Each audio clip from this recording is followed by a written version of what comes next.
así cuando di auxiliatura, y creo que a varios les expliqué el motivo por el cual no había dado auxiliatura este semestre.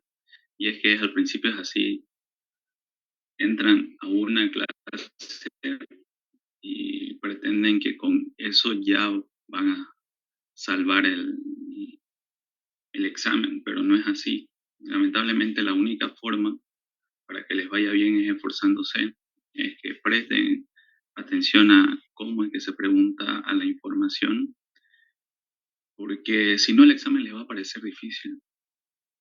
Ya, entonces yo a todos los que están aquí los felicito porque siguen. Y si tienen dudas, pregunten. Pero al final se les ponen muchas facilidades. Incluso, como les decía, el semestre anterior la doctora les dijo que vayan a estudiar a su casa. Y tampoco iban, porque en realidad, no sé, pareciera como que la gran parte no quiere simplemente poner ganas. Pero bueno, sigamos lo que estamos. Cuando se habla ya del tóxico en acción, aquí es donde aparece infinidad de información. Porque hasta ahora hemos visto introducción, generalidades, hemos visto historia, hemos visto laboratorio, todo bien, pero ahora vamos a encarar la parte más densa, la parte de la cual le pueden preguntar y a veces uno se aturde. Vamos a ver casos específicos, vamos a ver enfermedades específicas que yo les pido la mayor de la concentración posible. Cuando hablamos de toxicocinética, estamos hablando de lo que el cuerpo le hace al tóxico, es decir, de todos esos procesos implicados en el tránsito del tóxico a través del organismo.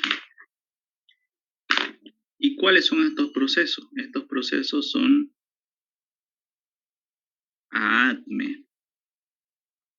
¿Qué quiere decir ADME? Quiere decir administración. Esto es cómo el tóxico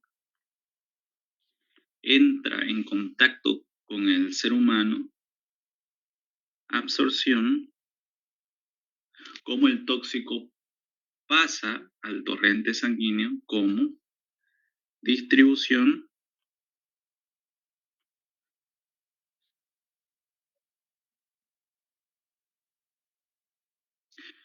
esto es como el tóxico va viajando a través del torrente sanguíneo hasta llegar a su lugar, donde va a actuar. Acuérdense de la especificidad tisular que nos hablaba.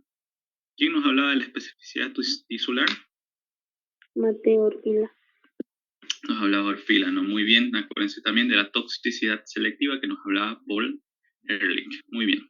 Entonces, aparte de eso viene el metabolismo. Esta parte del metabolismo es interesantísima, es preguntadísima, porque cada fármaco se va a metabolizar de una forma y va a actuar en una forma. Y finalmente, eliminación o excreción. Después vamos a ver farmacodinamia, pero farmacodinamia la vamos a ver con los síndromes como tal. Entonces, cuando hablamos de administración, hablamos que es la forma en la cual el tóxico entra en contacto con el organismo. Hay dos vías principales. Las vías, uno es la oral y dos es la parenteral, es decir, no a través del tracto enteral, del tracto entérico, ¿ya? Entre la parenteral está la respiratoria. ¿Y por qué vamos a mencionar a la vía respiratoria? Porque la vía respiratoria, ¿ustedes creen que es la más importante o no? Según lo que hemos visto en laboratorio. Sí. Muy bien, la vía respiratoria, uno, es la más importante y a su vez, por ser más importante, por ser la más utilizada, es la más peligrosa. Acuérdense las intoxicaciones con monóxido de carbono, acuérdense las intoxicaciones con dióxido de azufre. Por vía respiratoria también se pueden intoxicar por órganos fosforados, se pueden intoxicar con mercurio, entonces es importantísimo. otra vía es la vía digestiva, cuando ustedes consumen. Esta vía es más lerda en actuar, tarda más porque tiene que atravesar, tiene que absorberse en ciertos lugares. Aquí entra en juego muy bien dónde es que se absorbe cada una de las cosas. Por ejemplo, los tóxicos de pH ácido débil, o sea, el pH ácido, acuérdense, ¿dónde se absorben? Se absorben en el estómago, porque el estómago ustedes saben que tiene un pH ácido, ¿no? Mientras que los tóxicos de pH básico débil no se absorben en el estómago, sino que se absorben en el intestino, porque ahí el pH es un poco más alcalino por las secreciones pancreáticas biliares que contienen bicarbonato. Entonces acuérdense, ácido, ácido, básico, básico. Si a ustedes le dan un pH ácido, ¿dónde se absorberá mejor? En el estómago. ¿Y qué ejemplos hay de tóxicos de pH ácido? Barbitúrico, aspirina, como ejemplo, ¿ya? Para que ustedes lo tengan en cuenta. Ejemplos de tóxicos de pH básico. Ahí tienen ¿cómo se llamaba ese grupito de tóxicos de origen vegetal con nitrógeno en su estructura?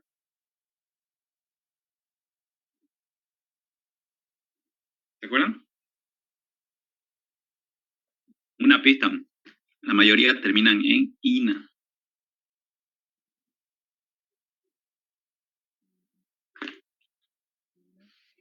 Vamos a poner Los aquí. alcaloides.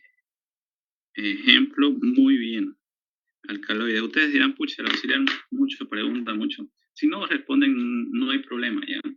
Igual vamos a seguir la clase. Pero esto es para que ustedes vayan viendo si es que se han olvidado o no, o si es que se los preguntan así. Ya, esa es la importancia, no es porque yo los quiera molestar. Aparte de eso, tenemos la vía cutánea. A través de esta vía cutánea ya hemos visto que se absorben distintos tipos de tóxicos, pero el ejemplo que nos interesa más es el de los IOF. IOF, acuérdense, para los que no recuerden que era IOF, son los insecticidas organofosforados. Ejemplos de insecticida organofosforado, porque a veces la doctora no les dice IOF, les puede decir paratión, malatión. Paratión, malatión son insecticidas organofosforados, ¿ya? Es igual así, cuando les preguntó el Propoxur, ¿se acuerdan? Y era el Baigón. Entonces, lo mismo, ¿ya? Acuérdense, relacionen esos distintos tipos de nombres que pueden tener. Y bueno, la vía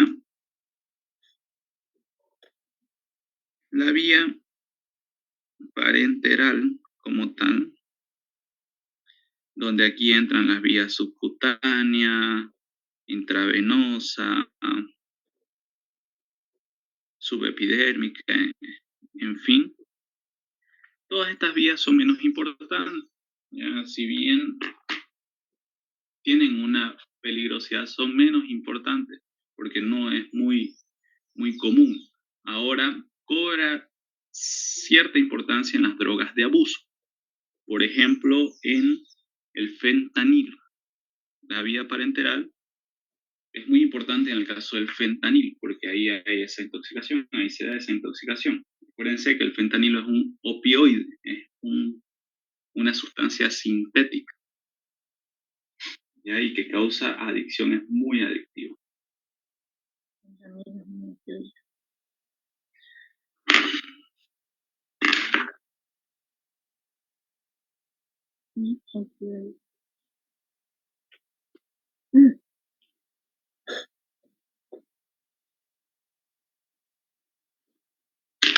Entonces, absorción, lo único que vamos a decir que es el paso a la sangre.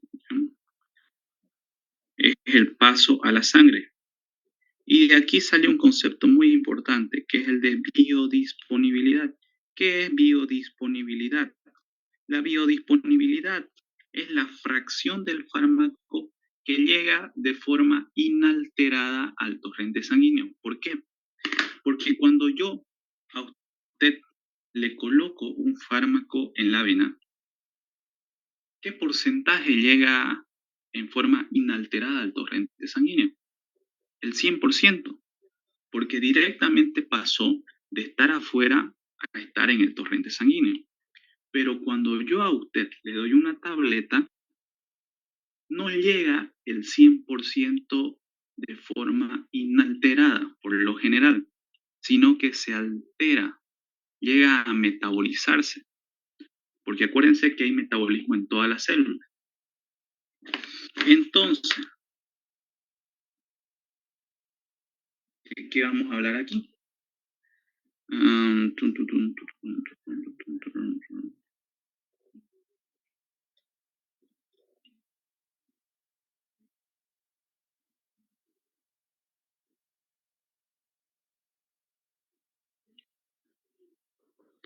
Bueno, no soy bueno dibujando, pero le van a entender, ¿ok?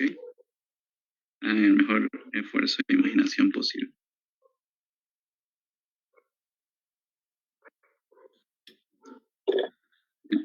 Entonces ahí está la persona. ¿Qué pasa? Presten atención a esto. Cuando el tóxico entra por vía digestiva, entra aquí, entonces va descendiendo, entra en contacto con el esófago, desciende, llega al estómago. Estómago vamos a hacer esto.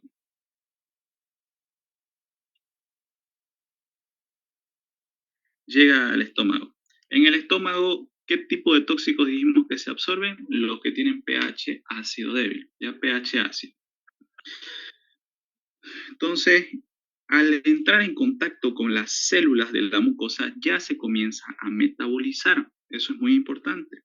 Y después la otra fracción que sigue va a llegar a los intestinos. O si el fármaco no tiene pH ácido débil, no se absorbe en la mucosa gástrica y pasa. Al llegar a los intestinos, ahí comienza la absorción. ¿Qué es la absorción? Dijimos el paso al torrente sanguíneo. Entonces, del intestino pasa a la sangre. El problema es que en los intestinos toda esa sangre se va a un órgano.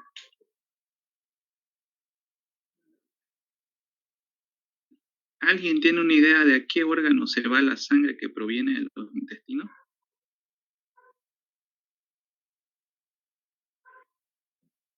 ¿Al hígado? Muy bien, se va al hígado. O sea, fíjense, ha llegado a la sangre el fármaco, ¿m? Pero esta sangre va a integrar el sistema de la vena porta, el sistema porta hepático. O sea, todavía el fármaco no se está distribuyendo, el fármaco está absorbiéndose y ¡pum! Se topa con la tranca. Esa tranca es el hígado. Y ese hígado ya no más comienza a metabolizar el fármaco. Ya no más. Sin que el fármaco tenga la oportunidad de ir a otros lugares, porque sí o sí tiene que pasar por el hígado, ya no más comienza a metabolizar. Y de ahí sale, del hígado que sale la sangre para dirigirse y por vena cava inferior llegar al corazón. Vamos a hacerlo así, ¿ya? El corazón. Y recién del corazón se bombea para ir a todo el cuerpo. ¿Ok?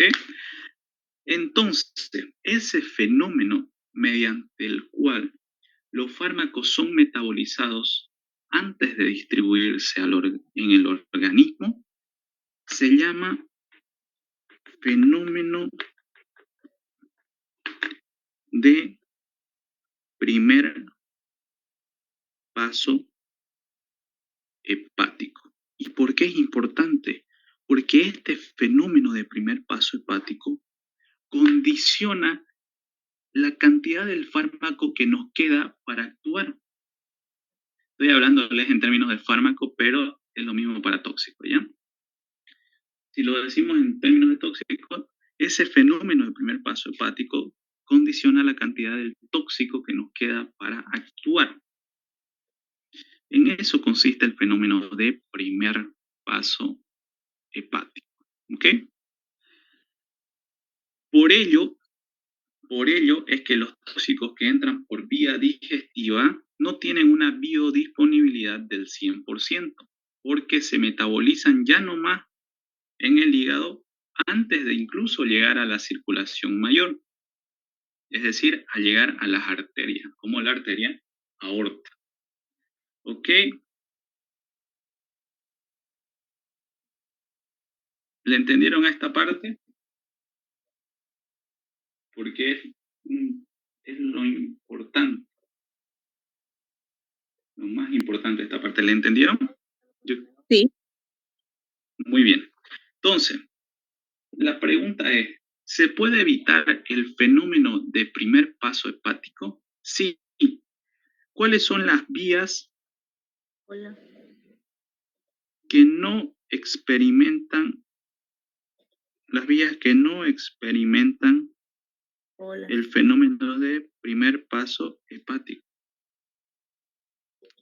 ¿Cuáles son las vías que no experimentan el fenómeno de primer paso hepático? La sublingual. Muy bien, una es la sublingual, otra, ya les mencioné, la que directamente pasa al torrente sanguíneo, ¿cuál sería? Vía venosa. La intravenosa, muy bien. Otra, la más importante por la que se dan las intoxicaciones. Crónica. ¿Perdón? Respiratoria. La vía respiratoria o también inhalatoria, ¿ya? Y ahora, la vía hemorroidal, o sea, la vía rectal en todo caso, la vía rectal no experimenta en un 50%, porque parte de las venas del plexo hemorroidal van hacia la porta y parte no van hacia la porta. Y la vía cutánea, sí. La vía cutánea también. Exactamente. O sea, una vez que usted se da cuenta por qué se da el fenómeno del primer paso hepático, usted entiende qué vías no experimentan el primer paso hepático. Pero esto, como les digo, es importantísimo. Ya vamos a hablar de esto un poco más en...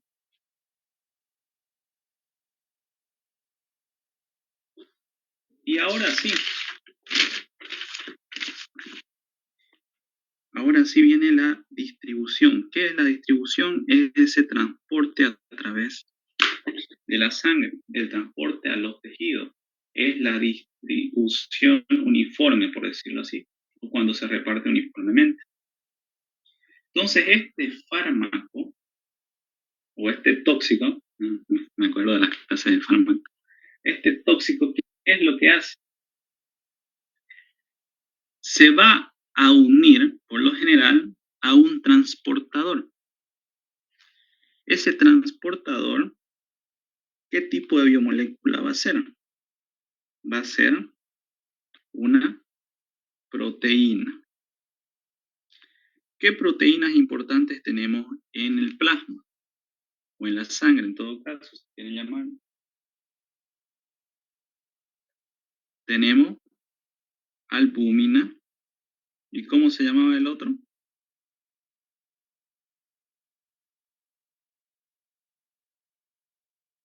¿Cómo se llamaba la otra proteína?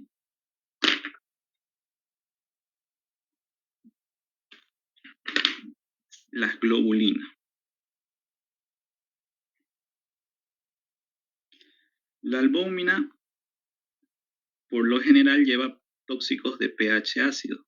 Y las globulinas, por lo general, llevan tóxicos de pH básico. Así que si les preguntan, ¿la cocaína en la sangre es llevada por qué tipo de proteína? No vayan a responder albúmina, ¿no? Porque es pH básico. Deberían responder por la globulina. Ya todas esas cositas ya ustedes se van a ir dando cuenta.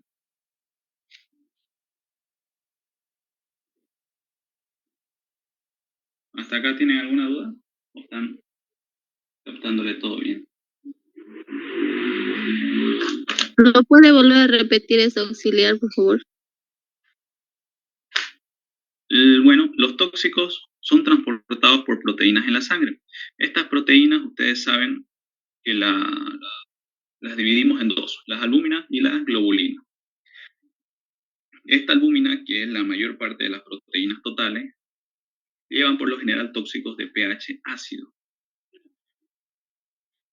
Y las globulinas, que es todo el resto, acuérdense que las globulinas hay alfa y hay beta, pero las globulinas en general llevan tóxicos de pH básico. Y aquí ya nomás, si le preguntan un ejemplo, es decir, ¿tiene pH ácido o pH básico?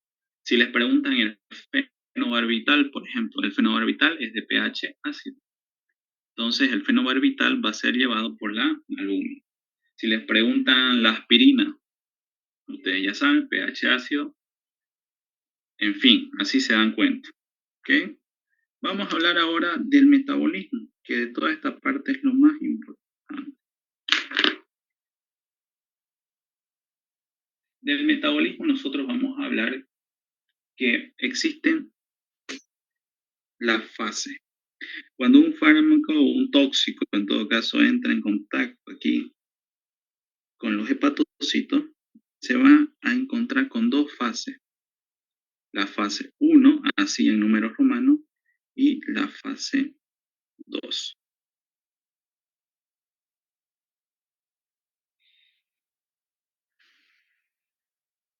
¿Cuál es la lógica de esto? Es que en estas dos fases, el hígado trata de volver al tóxico menos tóxico. ¿Cómo se vuelve un tóxico menos tóxico? Uno, si es liposoluble, volverlo hidrosoluble. ¿Por qué?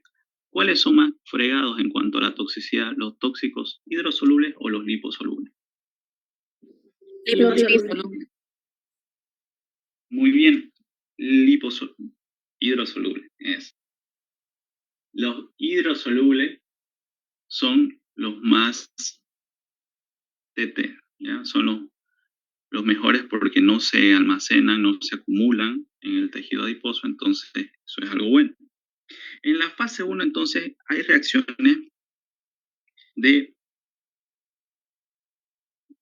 oxidación, reacciones de reducción, reacciones de hidrólisis, que lo que hacen es volver al tóxico menos tóxico.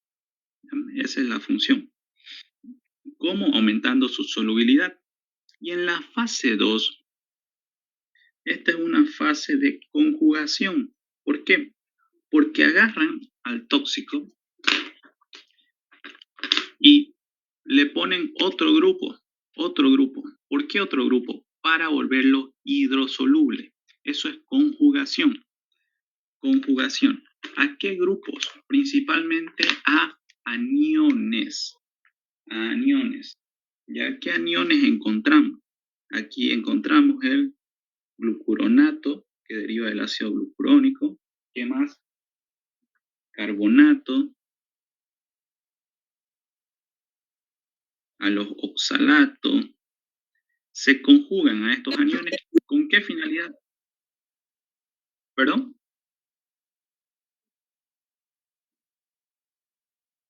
Perdón, dígame.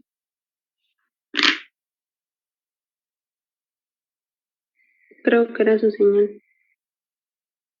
Ah, ya. Entonces, estos grupos aumentan la hidrosolubilidad gracias a que se ligan al tóxico. ¿Ya? Por ejemplo, el glucuronato se liga a los que tienen grupos hidroxilo, como el alcohol, y hace que sea más fácil eliminarlo.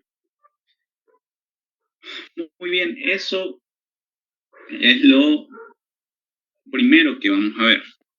¿Qué vamos a ver ahora?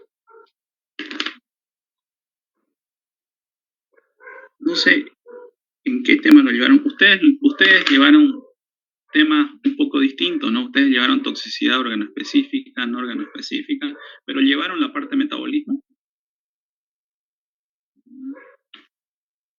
en su teoría. Sí, llevamos. Porque creo que vi que un problema que tenían era que tenían como la información muy dispersa y no sabían bien de dónde estudiar. Bueno, lo que pasa aquí es que cuando un tóxico entra en contacto con el hígado se produce una lesión bioquímica, que es el primer efecto del tóxico. Se llama la lesión bioquímica de Peters, el primer efecto del tóxico, lesión bioquímica de Peters. Y eso es importante porque esta lesión bioquímica de Peters es como un sacrificio que se hace y es el primer antídoto del cuerpo, un antídoto natural, ¿ya? Primer antídoto o un antídoto natural. Eso tienen que acordarse.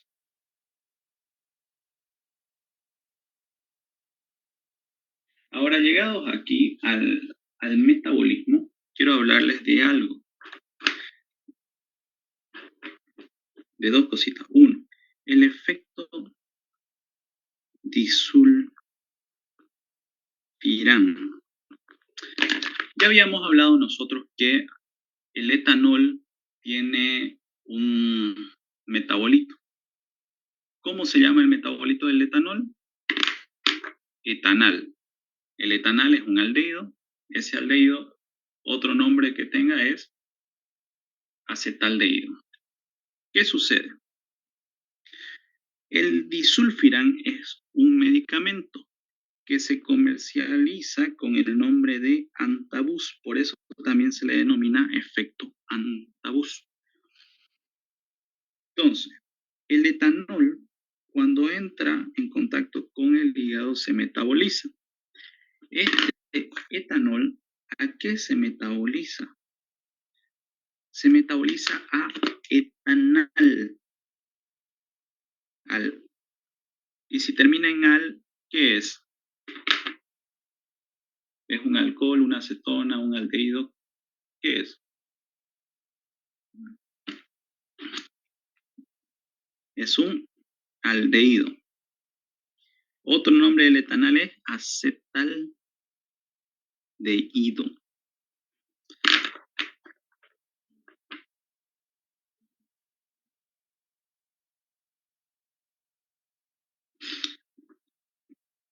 ¿Cuál es la enzima que actúa aquí? La alcohol deshidrogenasa.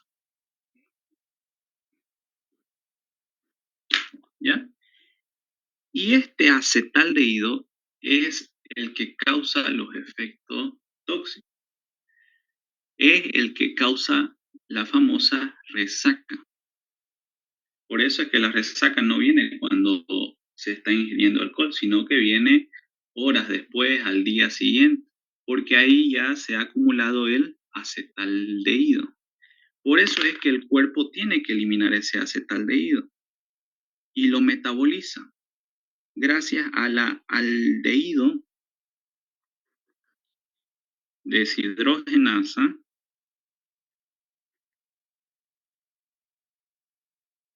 se transforma a ácido acético, que es inocuo, es decir, no causa daño. Ácido acético. Ya. Entonces, esto es lo que pasa cuando se ingiere etanol. Ya el hígado lo metaboliza primero a acetaldehído por la alcohol deshidrogenasa y luego a ácido acético por la aldehído deshidrogenasa. ¿Qué es lo que hace el disulfirán? El disulfirán, para empezar, está indicado en casos de alcoholismo crónico para tratar esa habituación. Acordémonos de que no es una adicción, sino es una habituación, porque las enzimas se han acostumbrado, entonces los metabolizan más rápido, ¿no? Pero es una habituación, no adicción. Los únicos que causan adicción son los opiáceos u opioides. ¿Cómo es que funciona? El disulfiram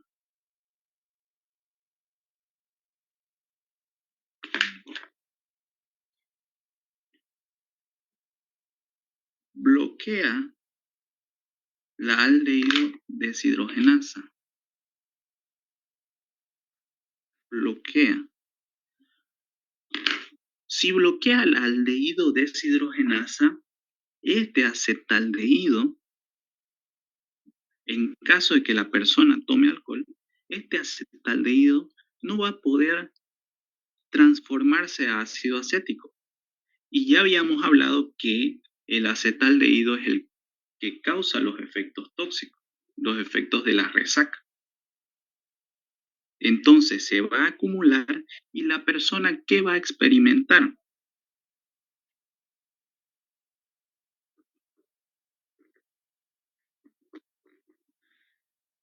Va a experimentar un enrojecimiento, un rash también, va a experimentar vómito, va a experimentar náusea, sudoración, cefalea, es decir, una resaca. Ese es el efecto disulfiram. Por eso el efecto de disulfiram se da cuando al paciente usted lo trata con disulfiram, a estos pacientes que están habituados al alcohol, usted los trata, ¿no?, todos los días. ¿Por qué? Porque en caso de que ellos tomen alcohol, se van a sentir así y ya no van a querer ingerir alcohol. Por eso es que se trata con disulfiram. Ese es el efecto de disulfiram. Ahora, hay fármacos que actúan como el disulfiram. Y ustedes van a encontrar que son fármacos que ejercen un efecto disulfiram. ¿Cuáles son esos fármacos? Y por ende, estos fármacos no se deben mezclar con alcohol. Estos fármacos son cloranfenicol, como ejemplo, ¿no?, porque hay muchos. Metronidazol, clorpropamida, tinidazol, y hay muchos más, ¿ok? Cloranfenicol, metronidazol, clorpropamida, tinidazol. Estos fármacos tienen efecto disulfiram. ¿Qué quiere decir? Que si usted está consumiendo estos medicamentos, está en tratamiento antibiótico, por ejemplo, con cloranfenicol, e ingiere alcohol al día siguiente, va a experimentar.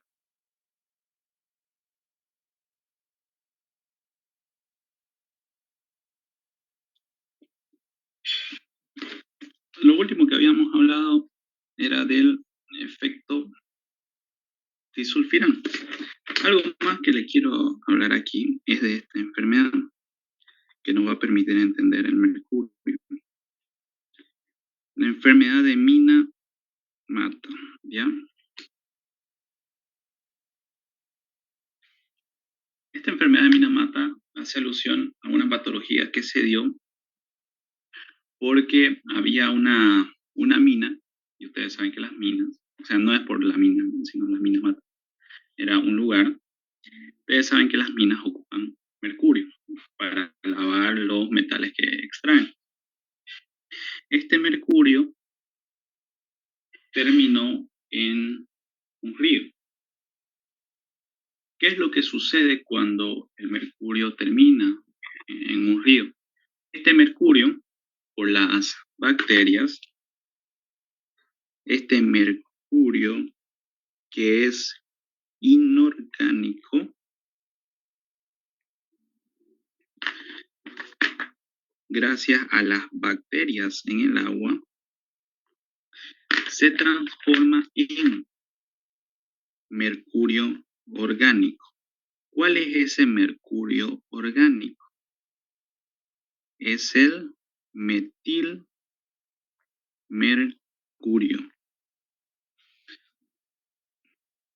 Entonces, los peces se contaminan con metilmercurio. Contaminan los peces.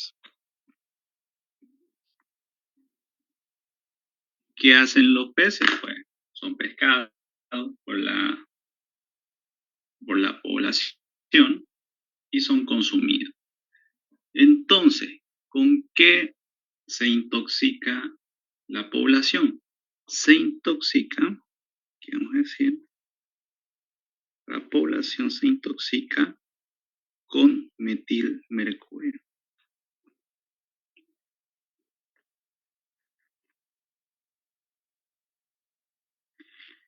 Y ahora, yo les pregunto, ¿cuál será más tóxico? ¿El mercurio inorgánico o el metilmercurio? El metilmercurio. Perfecto, el metilmercurio. Porque es un mercurio orgánico, es liposoluble y se va a almacenar. Y al ser liposoluble, atraviesa fácilmente las barreras. Principalmente, atraviesa una barrera que es importante. Esa barrera se denomina la barrera hematoencefálica. ¿Y dónde se encuentra la barrera hematoencefálica? En el sistema nervioso central. Por eso es que el metilmercurio lo que hace es ir a atacar al nivel del sistema nervioso central. Su toxicidad mayor que todo se da a nivel del sistema nervioso central, causando en las personas, si es que están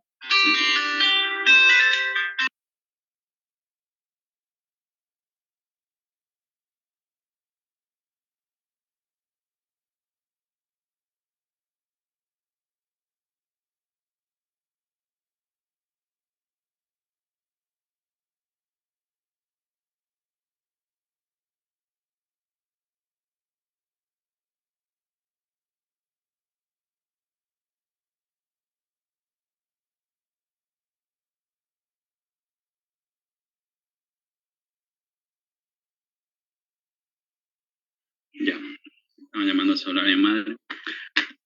Entonces, si es que los afectados son niños, les causa un retraso en el desarrollo psicomotor, les causa un retraso en el desarrollo cognitivo. Entonces tienen retraso mental. Eso es lo que pasa. ¿Cómo se llama la intoxicación crónica con mercurio? Es la pregunta. ¿Se acuerdan cómo se llama la intoxicación crónica por mercurio?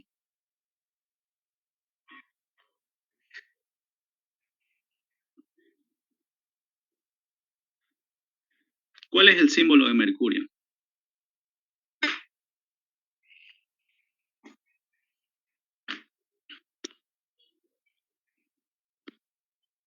¿Cuál es el símbolo del mercurio? HG. Entonces, la intoxicación crónica se llama hidrargirismo. Hidrargirismo, uno se acuerda por HG, hidrargirismo. ¿Ya?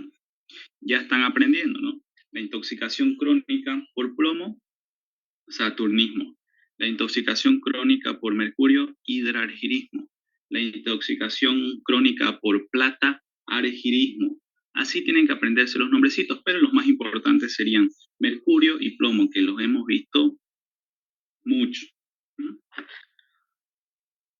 Eso en cuanto a la enfermedad de Minamata. Con esto aprendimos que el mercurio es tóxico a nivel del sistema nervioso central. Y ahora es curioso que también el mercurio inorgánico en forma de, por ejemplo, eh,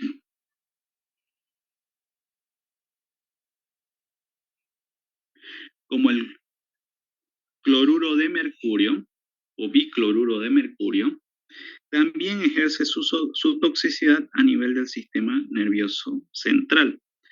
De hecho, el cloruro de mercurio, que es el mercurio inorgánico, con 1 a 2 gramos de ingesta es letal.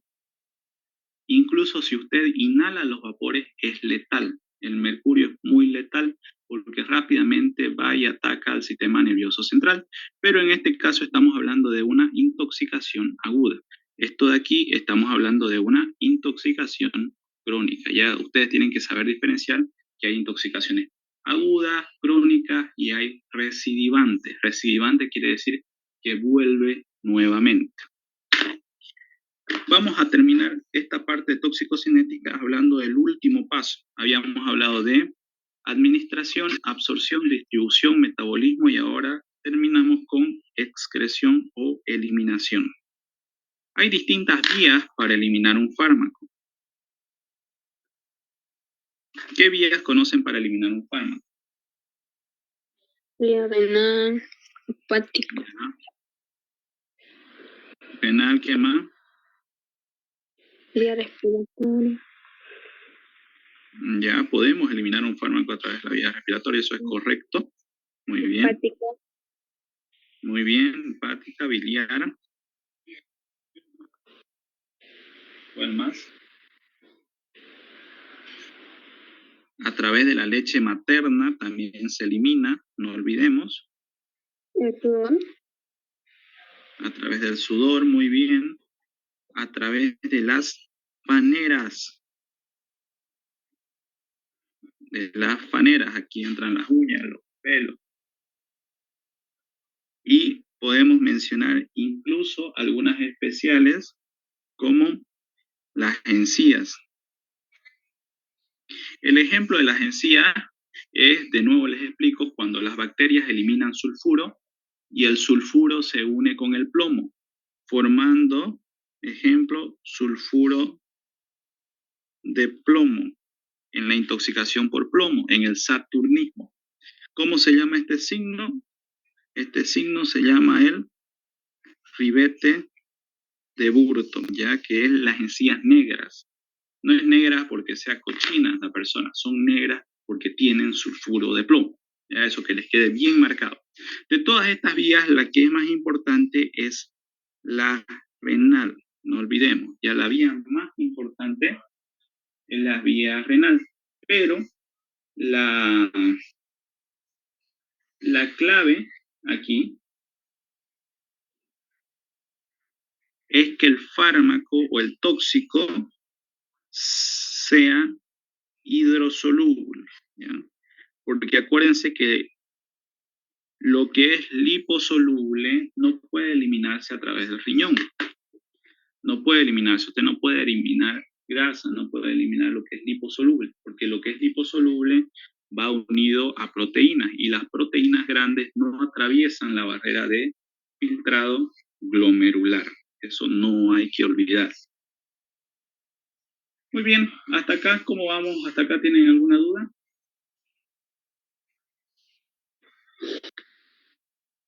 Tengo una duda sobre el etilmercurio que estaba leyendo.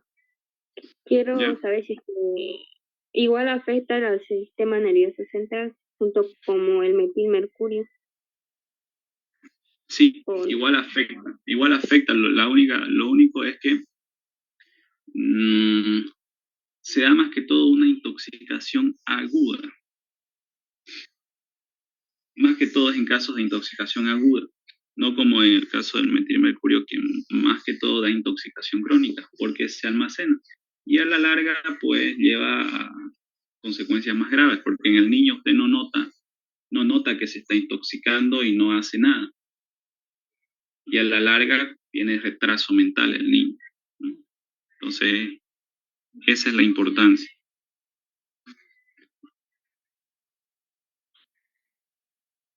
Fíjense que algo interesante es que en su examen no vino metilmercurio, en su examen vino etilmercurio.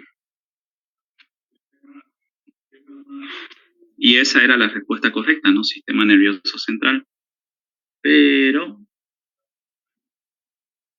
a día de hoy se sabe que no afecta tanto al sistema nervioso central el etilmercurio. Yo asumo que la doctora les ha explicado que sí, por eso la respuesta correcta, pues, ya hasta aquí. Espero que estemos yendo bien, porque ya salimos de la toxicocinética.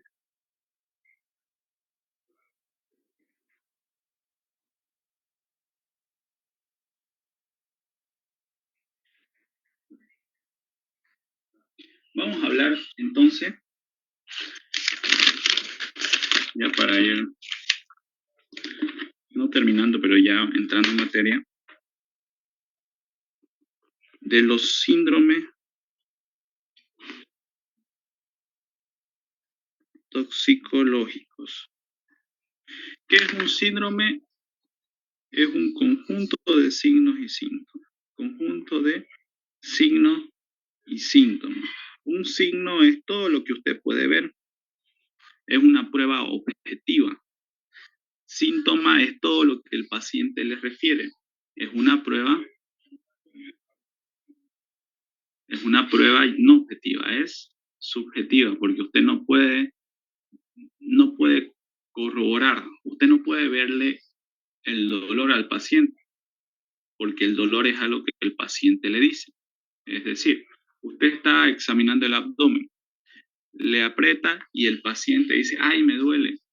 Está bien, usted puede decir es una prueba de, de la enfermedad, pero no es una prueba objetiva, porque usted no sabe si ese paciente es un paciente psiquiátrico y le dice, ay, me duele, pero en realidad no le está doliendo como tal.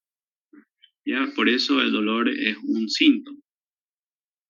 ¿Qué más? La disnea, que es la sensación subjetiva de falta de aire, también es un síntoma, no es un signo.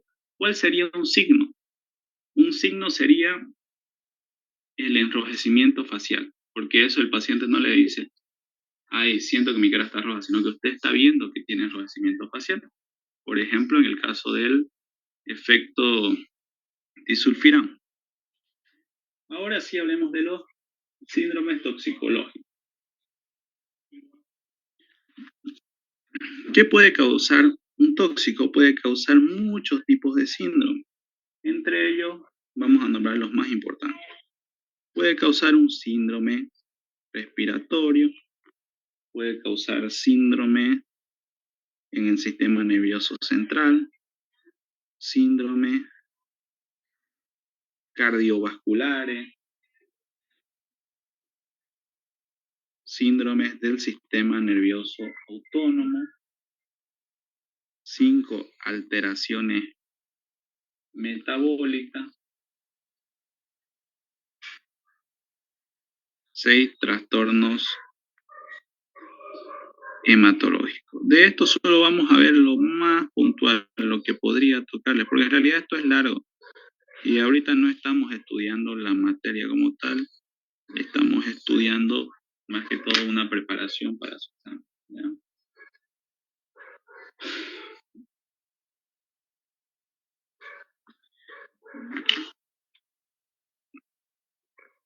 ¿Qué dijo él? Sí, disculpe. Trastornos hematológicos. Gracias. En cuanto al síndrome respiratorio, es interesante hablar de la hipoventilación. Hipoventilación es cuando ese acto de ventilar disminuye. Es decir, ingresar y eliminar aire es ventilar. Cuando eso disminuye, hablamos de hipoventilación. ¿Qué tóxicos pueden causar una hipoventilación? Principalmente las benzodiazepinas. Ejemplo de benzodiazepina, ¿cuál sería?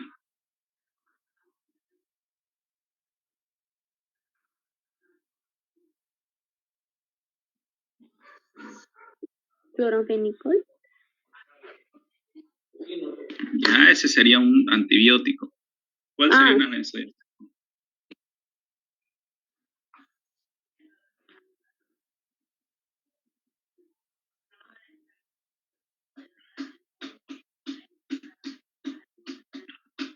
¿A qué le suena el diace?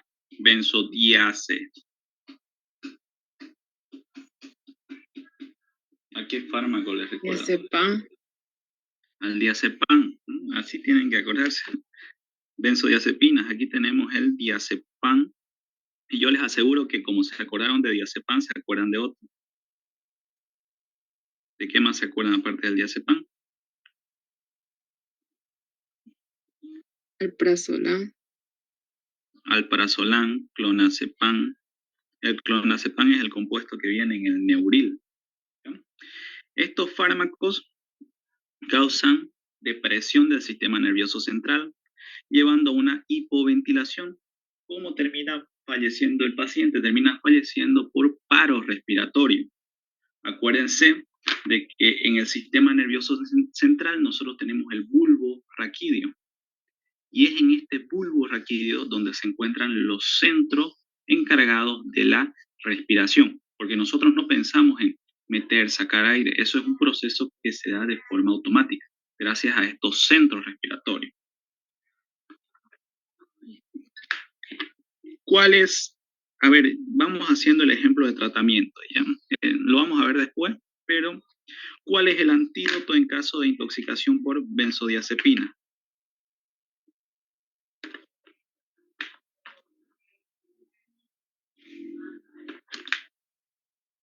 Antídoto de las benzodiazepinas. Flumazenil. Perfecto. El flumazenil. Ya. Estamos yendo bien.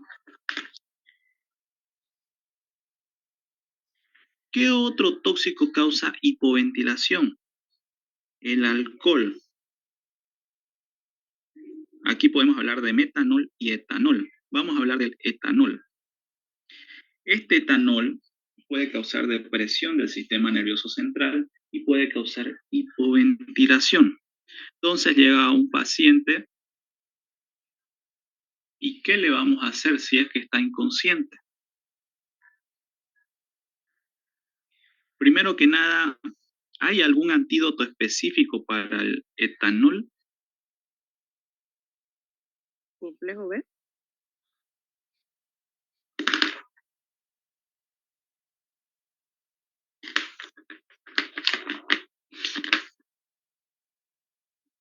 Ya.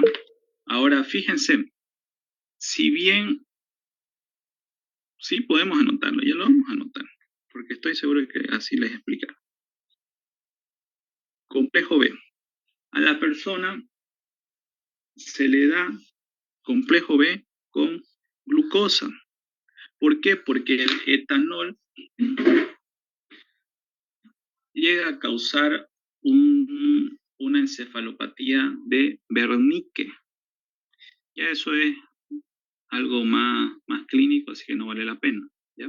De todas maneras, la persona puede presentar daños en el cerebro y para evitar eso se les da complejo B, porque principalmente lo que queremos es darle vitamina B1, tiamina. La tiamina lleva a que se construyan bien las vainas de mielina, ¿ya? Complejo B, glucosa. Yo les recuerdo sí que no hay un antídoto específico como tal, pero sí se les puede dar eso. Otro ejemplo de hipoventilación, la causada por los opiáceos u opioides. Ejemplos de opiáceos u opioides. Aquí ya no le pueden pelar. Ejemplos. Morfina, codeína, metadona. Muy bien. Morfina, codeína en los jarabes para la tos. En los jarabes para la tos también viene el dextrometorfano. ¿Qué más viene? Viene fentanilo como opioide, un opioide que es inyectable. Este fentanilo muy adictivo. Los opiáceos, les recuerdo, son los únicos que causan adicción como tal. ¿Y cuál es el antídoto de los opiáceos? Naloxona. Naloxona. Muy bien. La naloxona.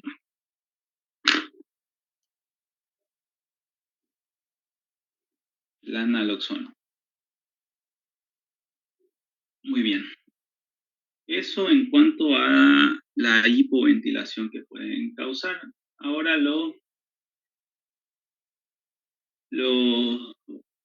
cuadros respiratorios pueden ser muy variados y los tóxicos pueden causar un sinfín de estos cuadros.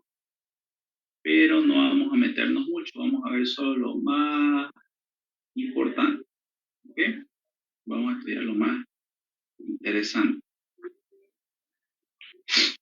Vamos a hablar ahora de los síndromes.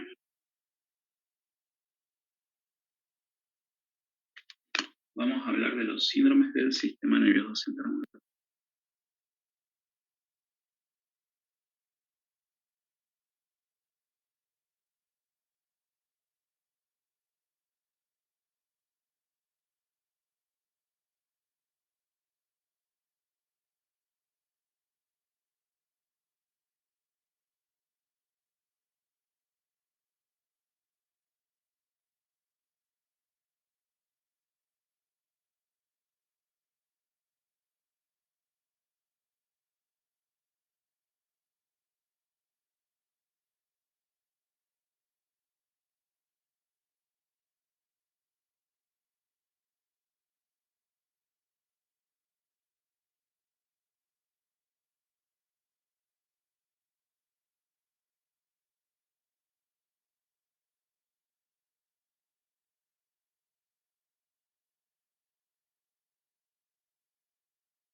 Entonces sigamos. Entre los síndromes que causan el sistema nervioso central, vamos a encontrar la depresión. Depresión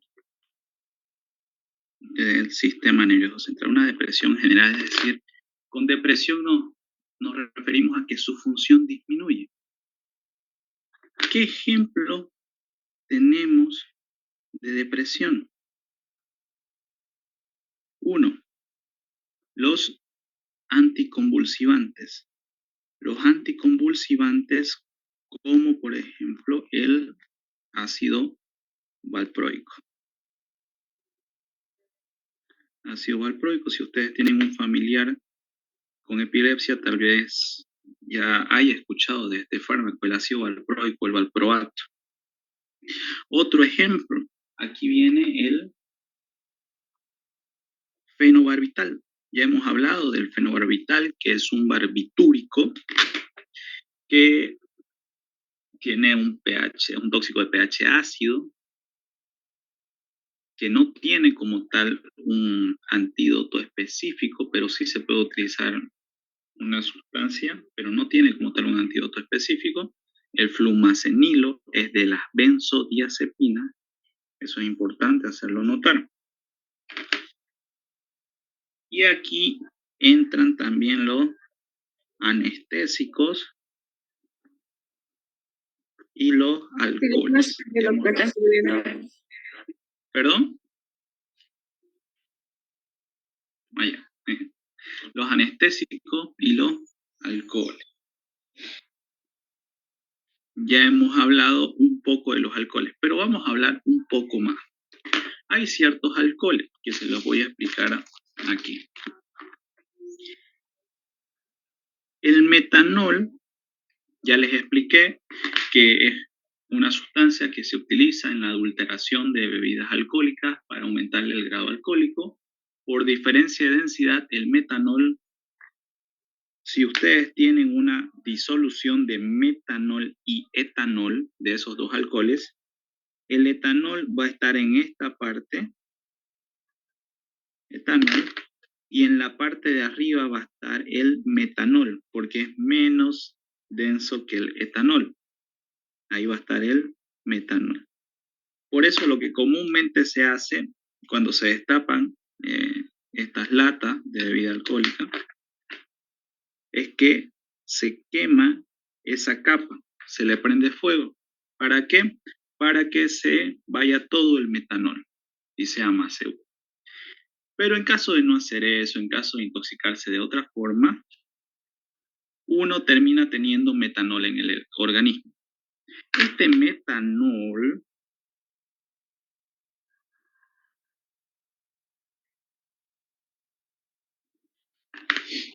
metanol por la enzima alcohol deshidrogenasa, la misma que transformaba etanol a etanol. Fíjense esta lógica. Si ustedes entienden esto, ya están cracks. Si el alcohol deshidrogenasa me transformaba etanol a etanol, la misma enzima, ¿a qué me va a transformar el metanol? Metanol. Muy bien, metanal. ¿Y cuál es el otro nombre del metanal? Metil.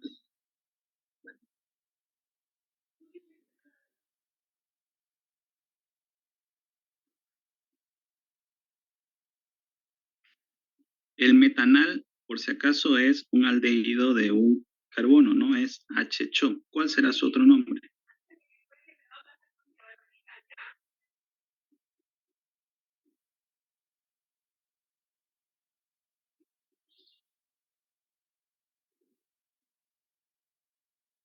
¿Cuál será el otro nombre? Si les ponen HCO hoy en el examen, ¿qué responden que es?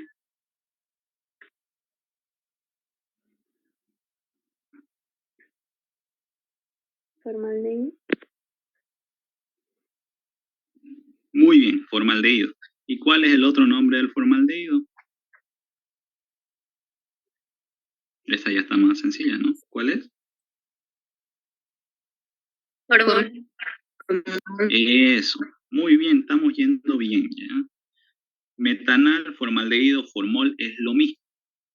Y esto de aquí es tóxico en el organismo, es muy tóxico, ¿ya? Ahora, fíjense bien la otra pregunta. Aquí actúa la aldehído deshidrogenasa.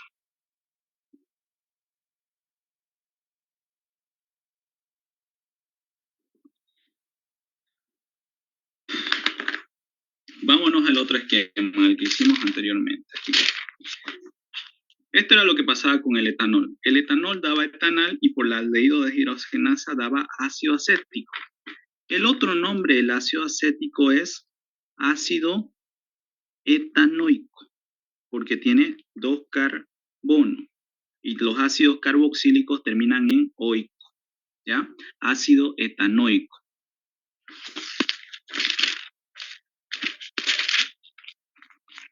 Por la aldehído deshidrogenasa, el metanal, ¿qué me irá a dar? Siguiendo la misma lógica que hemos visto anteriormente. ¿Cómo se llamaría? Ácido metanoico. Muy bien, ácido metanoico. Ya, perfecto. Por eso es que en una intoxicación por metanol, el antídoto es etanol, porque son las mismas enzimas, pero si bien el etanol me va a dar etanal o acetaldehído que me causa resaca, no me va a matar si es ligero. solamente me va a hacer sentir mal. Pero en cambio el metanol me forma formaldehído, y eso sí me va a matar rápido. Por ello es que yo prefiero darle etanol al paciente, administrarle etanol para saturar a esta enzima, para saturarla y que ya no me metabolice el metanol. ¿Ya? Esa es la forma en la cual actúa el etanol como antídoto.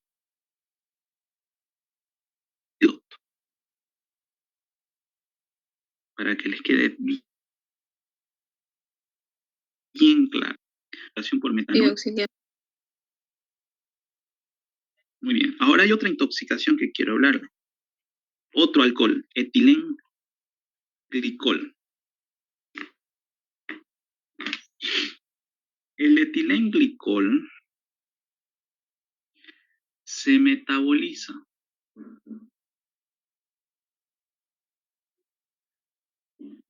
Se metaboliza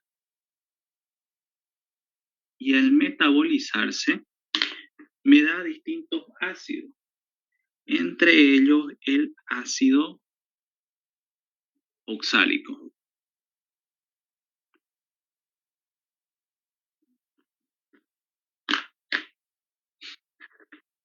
Esto se da gracias a la misma enzima, alcohol deshidrogenasa.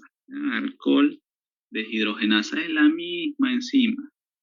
¿Ya? Acuérdense entonces, ¿cuál enzima es la que metaboliza en primera instancia los alcoholes? La enzima alcohol deshidrogenasa.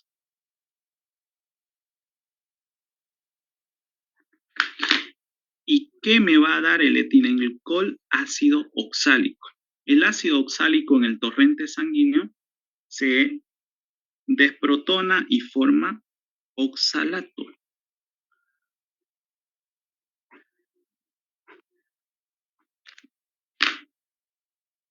Este oxalato, ¿qué es lo que hace? Este oxalato es un quelante, ya me va a formar uniones con distintos elementos o con distintos metales, entre ellos con los que valen más 2, o sea, magnesio, calcio, bario, radio, zinc, estroncio, berilio. Pero nos interesa el calcio. ¿Por qué? Porque cuando el oxalato se une con el calcio forma oxalato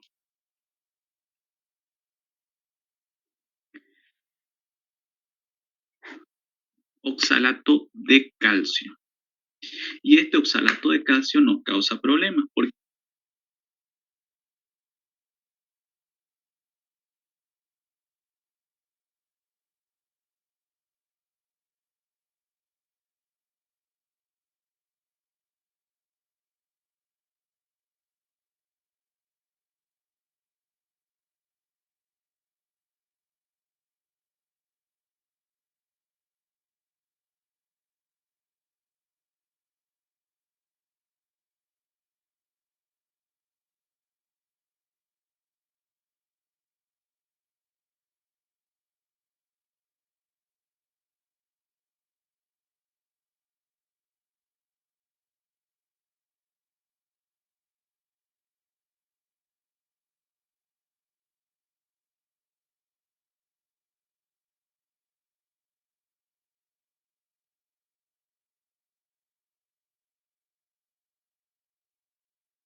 el oxalato de calcio que se nos forma nos va a causar litiasis renal. Y esta litiasis renal es grave porque una vez cause obstrucción de la vía urinaria, va a ser terrible, ¿no? Porque esto puede desembocar o en una infección de tracto urinario o directamente que el cálculo se enclave ahí dando un cólico terrible que incluso puede llegar a que el paciente tenga la necesidad de operarse. Aparte, otro problema que da cuando el oxalato quela al calcio, cuando el oxalato se une con el calcio, es que hace que disminuya el calcio en la sangre, lo que se conoce como hipocalcemia. Fíjense que entendiendo esto, de aquí nomás se pueden sacar 10 preguntas si ustedes quieren. En su examen les tocó una, que fue ¿cuál es un efecto de la intoxicación por etilenglicol? Y la respuesta era hipocalcemia.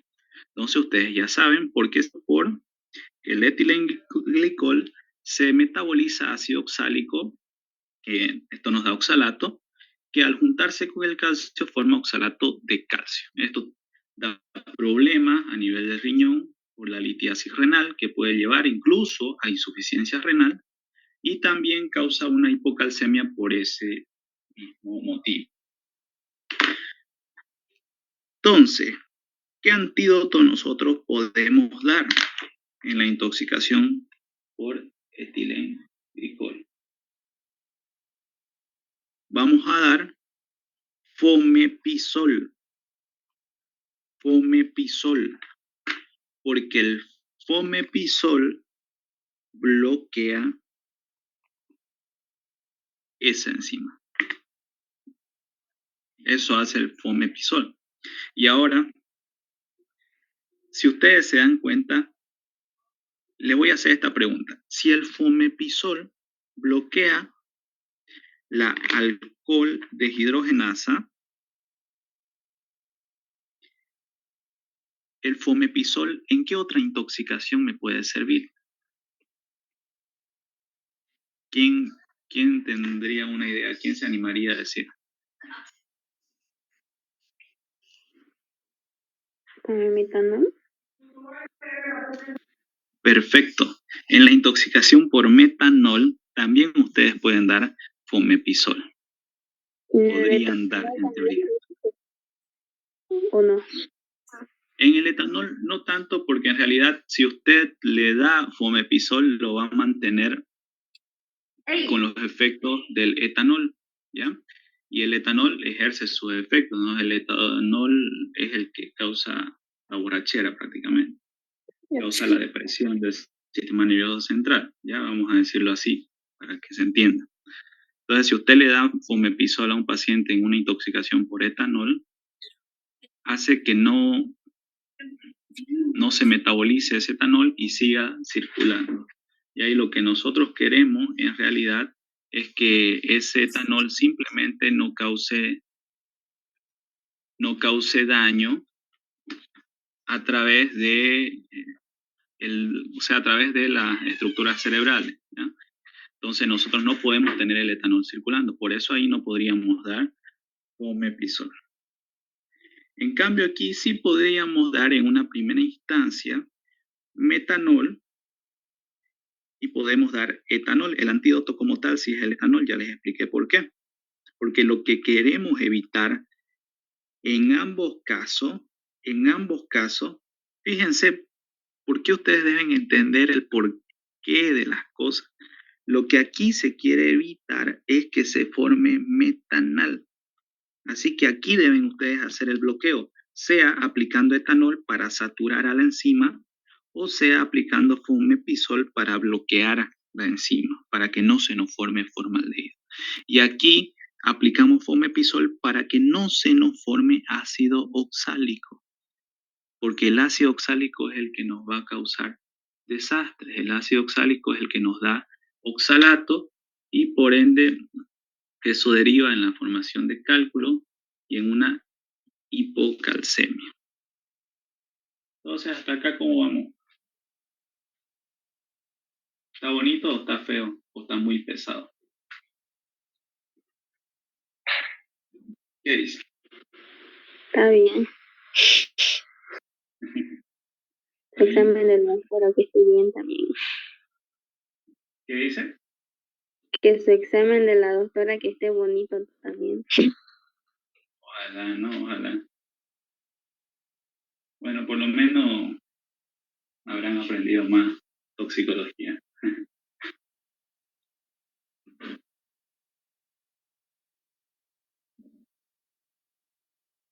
Muy bien. Entonces, ahora que estamos hablando del sistema nervioso central, solo me queda explicarles que las drogas, según el efecto,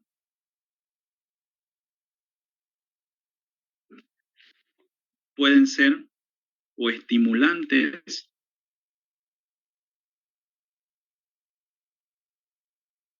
Aquí los ejemplos de estimulantes, ¿cuáles serían? La cocaína, la cafeína, que ahorita todos deben estar intoxicados, ¿no?, por cafeína. Pueden ser depresores, como ya vimos los opiáceos, como los alcoholes, como los barbitúricos, o pueden ser alucinógenas,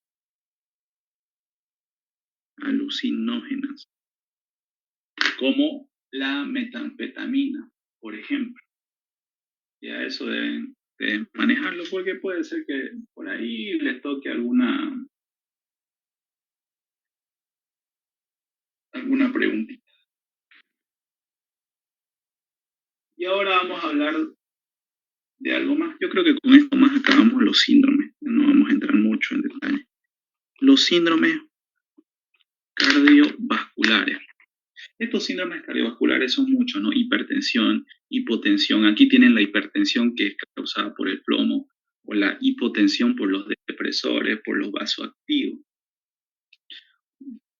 por el déficit de vasoactivos en otro caso. Pero vamos a hablar de la arritmia, sobre todo, ¿ya? De esto es lo que me interesa que ustedes entiendan.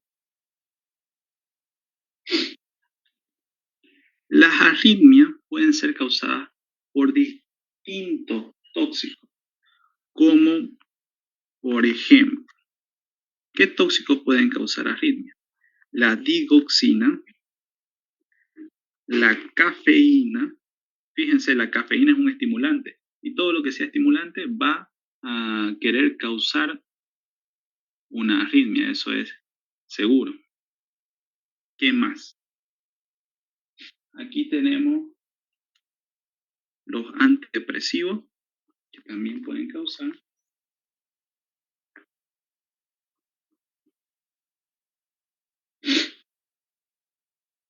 Y la cocaína. Son algunos ejemplos. De todos ellos, ¿quién nos interesa? Nos interesa la digoxina.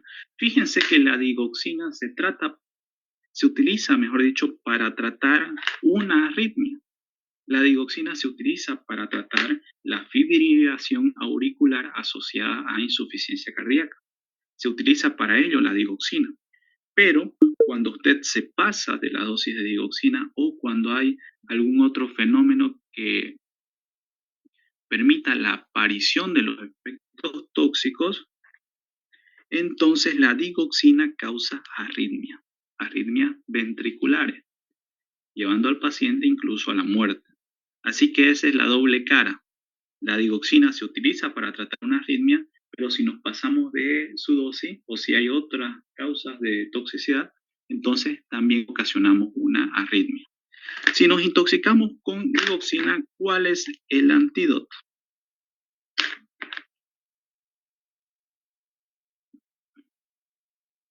¿Cuál es el antídoto para la intoxicación por digoxina?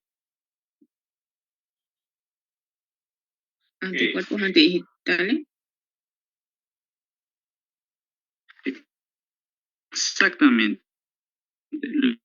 Los anticuerpos antidigitales. ¿Cómo se llama también? FAP-toxina.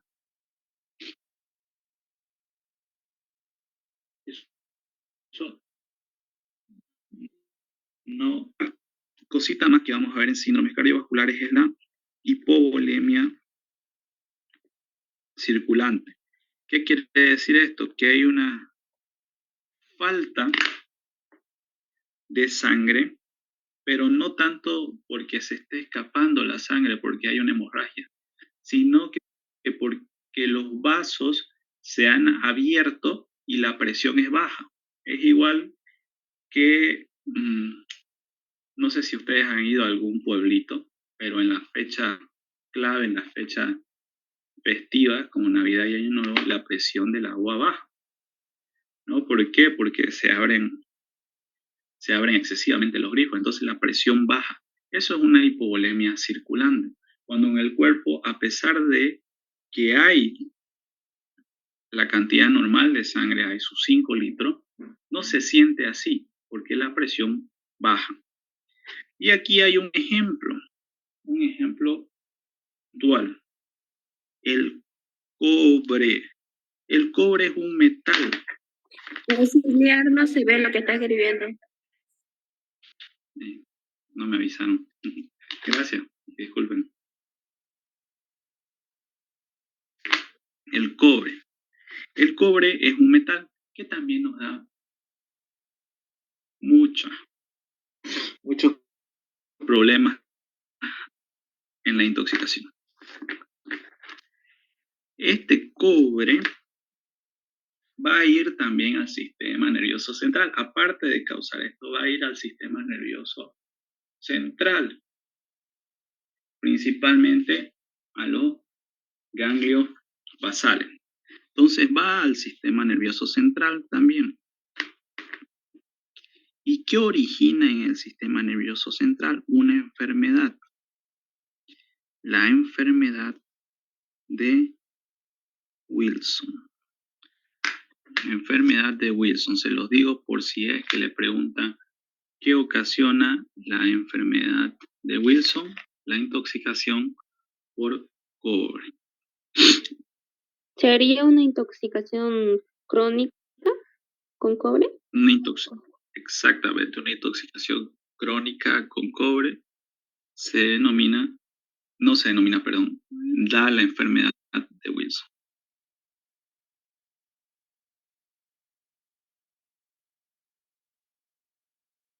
¿Y cómo se llamaría la intoxicación crónica por cobre? ¿Alguien tiene alguna idea?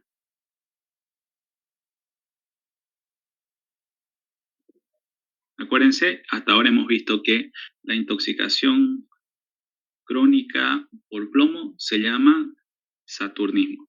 La intoxicación crónica por mercurio, hidrargilismo. La intoxicación crónica por plata, argirismo. Por eso la plata es Ag, ¿no? No se olviden. ¿Cómo se llamará la intoxicación crónica por cobre?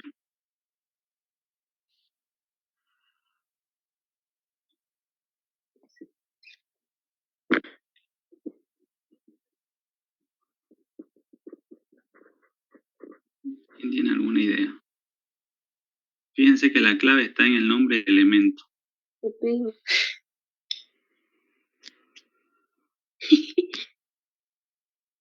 ¿Por qué se ríe?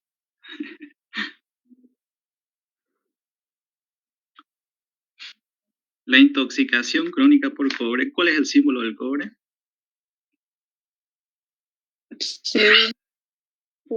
C1, ¿eh? La intoxicación crónica se llama cuprismo. A ver. ¿Vieron? Entonces ustedes saben, ¿ya?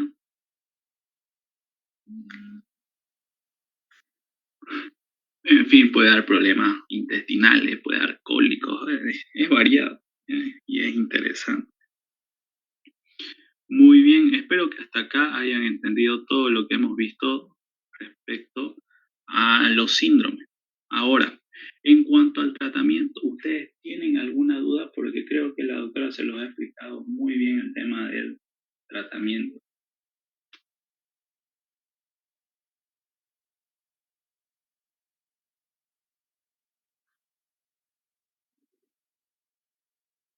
¿Tienen alguna duda en cuanto al tratamiento o ya lo han repasado? Auxiliar, una pregunta. Por ejemplo, en el tratamiento hay una que dice parte absorbida ¿Y en qué momento puedo ocupar hemodiálisis y diuresis forzada? Ya. ¿Usted cómo lo tiene dividido primero? Esa parte. Está en la eliminación al tóxico. Ya, la parte absorbida con D, ¿no?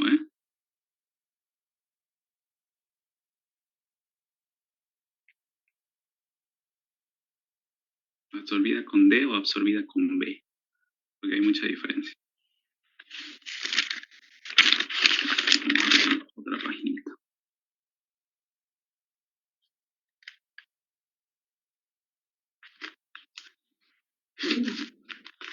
Ya. ¿Quieren que les explique solo esa parte o se lo explico todo el tratamiento una vez más? Mejor todo el tratamiento.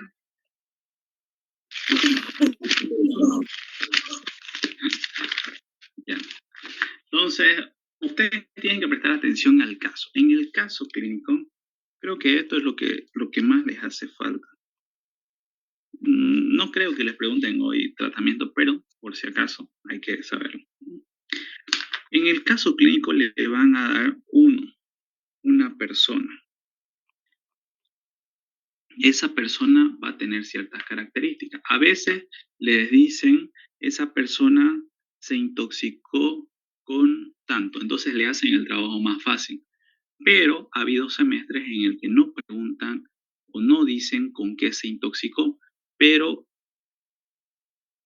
en la persona está la respuesta. Si ustedes ven en un caso un minero, ¿en qué intoxicación piensan? Mercurio. Mercurio, ¿no? Si ustedes ven un pintor, ¿en qué intoxicación piensan? Plomo. En plomo, muy bien, ustedes están hitching. Ya. Pero de todas maneras, igual les dan a veces el tóxico. ¿Ya? Entonces tienen la persona, tienen el tóxico. Y dos, ¿qué más tienen? Tienen el cuadro clínico. ¿Qué es el cuadro clínico? Signos, síntomas, examen físico y lo que le pasó al paciente. Ya eso es el cuadro clínico. En otras palabras, el cuadro clínico es lo que tuvo o cómo está. Entonces, en este cuadro clínico ustedes ven si el paciente está consciente o inconsciente. Pero de todas maneras, deben prestar atención a la persona, al tóxico y al cuadro clínico. De esto depende qué es lo que ustedes van a hacer. En cualquier caso, cuando llegue a emergencias, lo primero que se hace, así venga con cualquier cosa. Viene un paciente intoxicado, viene un paciente con la presión baja, viene un paciente diabético que no se ha medicado, viene un paciente convulsionando, viene un paciente acuchillado, viene un paciente herido por arma de fuego. Lo primero que se hace es estabilizar al paciente. Aquí nos fijamos en qué es lo que ha pasado, qué es lo que ha ocasionado. No nos fijamos en tratar la causa, solo nos fijamos en estabilizar. Y para estabilizarlo hay que ver cómo está. Y para ello vemos los parámetros. Estos parámetros se conocen como signos vitales, los parámetros fisiológicos. Vemos los signos vitales, cómo está el paciente. Y aplicamos lo que se conoce como A, B, C, D, E. La A, ¿de qué es A? A viene del inglés airway, que es vía aérea. Nos fijamos si tiene abierta la vía aérea, porque si no tiene abierta, ¿cómo va a respirar? Nos fijamos que no haya obstrucción de la vía aérea.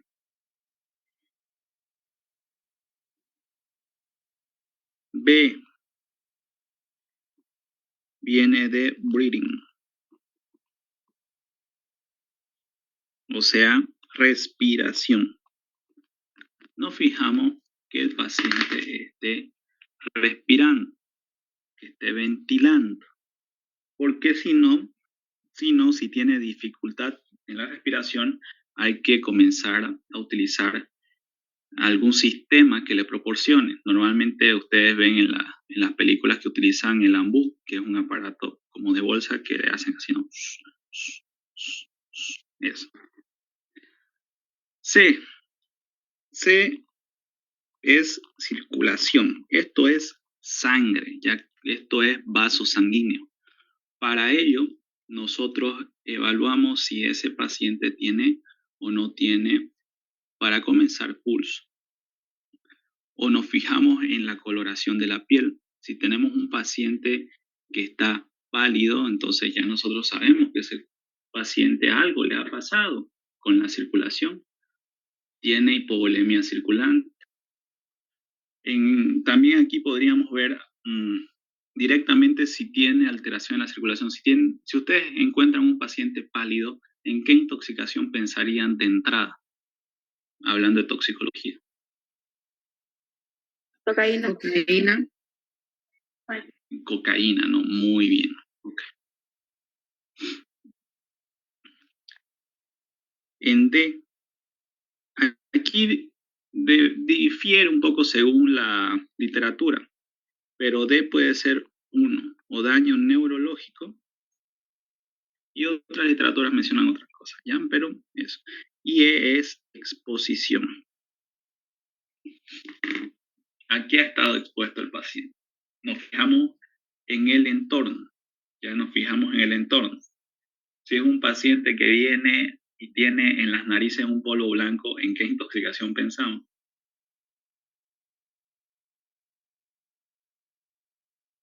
¿Qué dices? Aquí.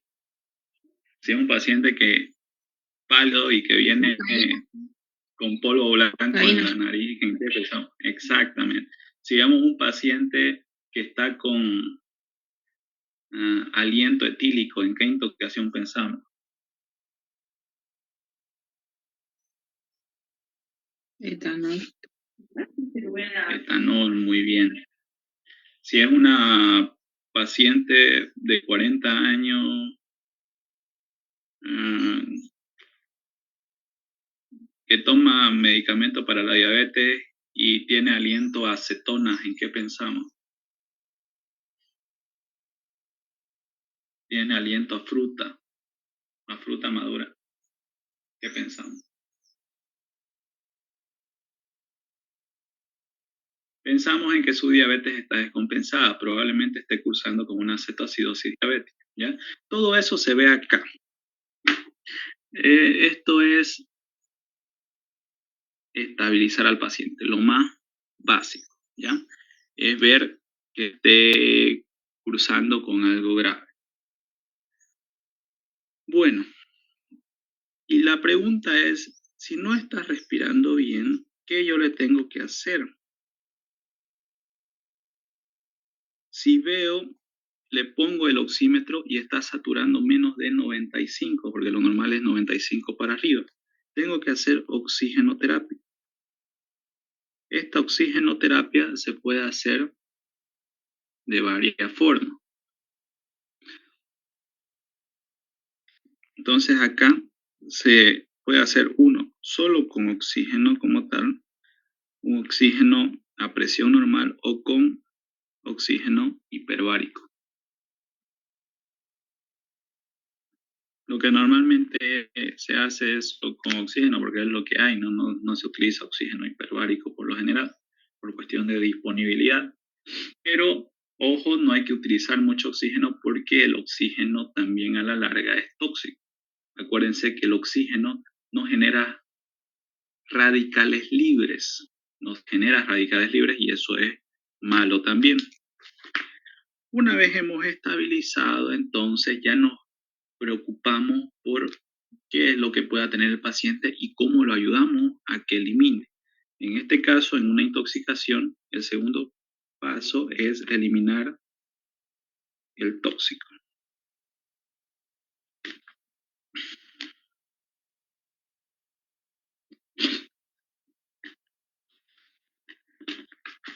¿Cómo se hace esto? 1. Ya hablamos de administración. Ya hablamos de absorción. ¿Qué era absorción? Cuando el tóxico se encuentra en la sangre. Exactamente, cuando pasa a la sangre, ¿no?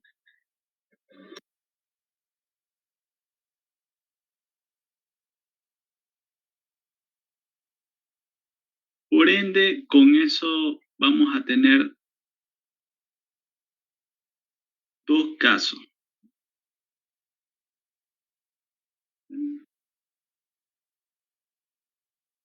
Uno, cuando todavía el tóxico no ha pasado a la sangre, es decir, con la parte no absorbida.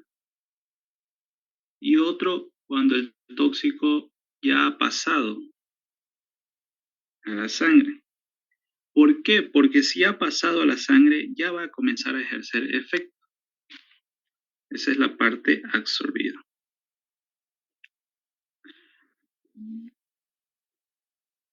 Y aquí nos tenemos que fijar. 1. Si el paciente está con un estado de conciencia bueno, si está consciente, quiere decir que conserva el reflejo nauseoso. ¿Ya? Si está consciente, conserva el reflejo nauseoso. Y 2, no se va a broncoaspirar.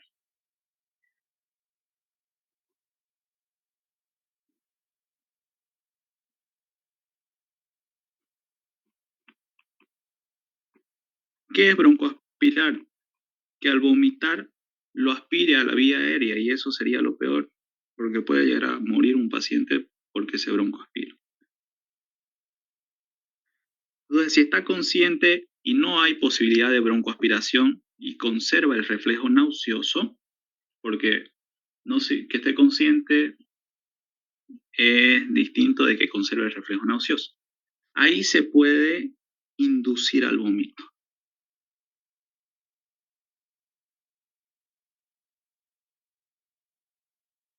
Esta inducción al vómito se puede hacer ya sea de forma física o de forma química.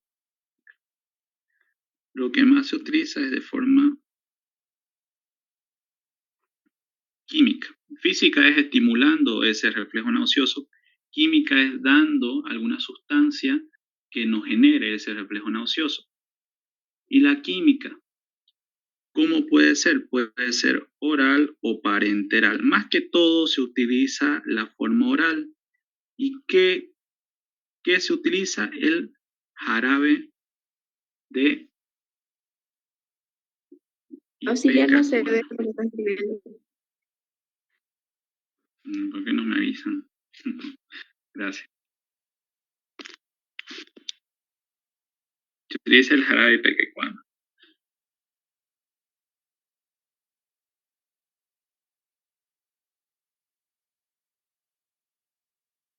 También acá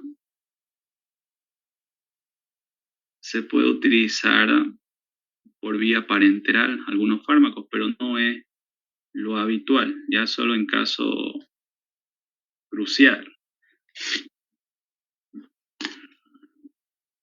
Un ejemplo sería la apomorfina.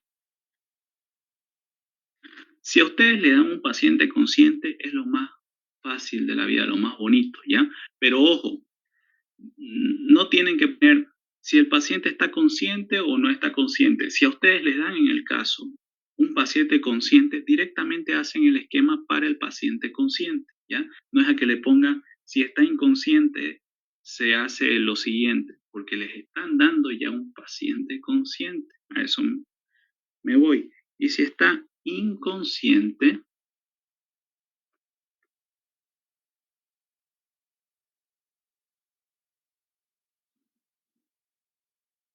se puede hacer un lavado gástrico.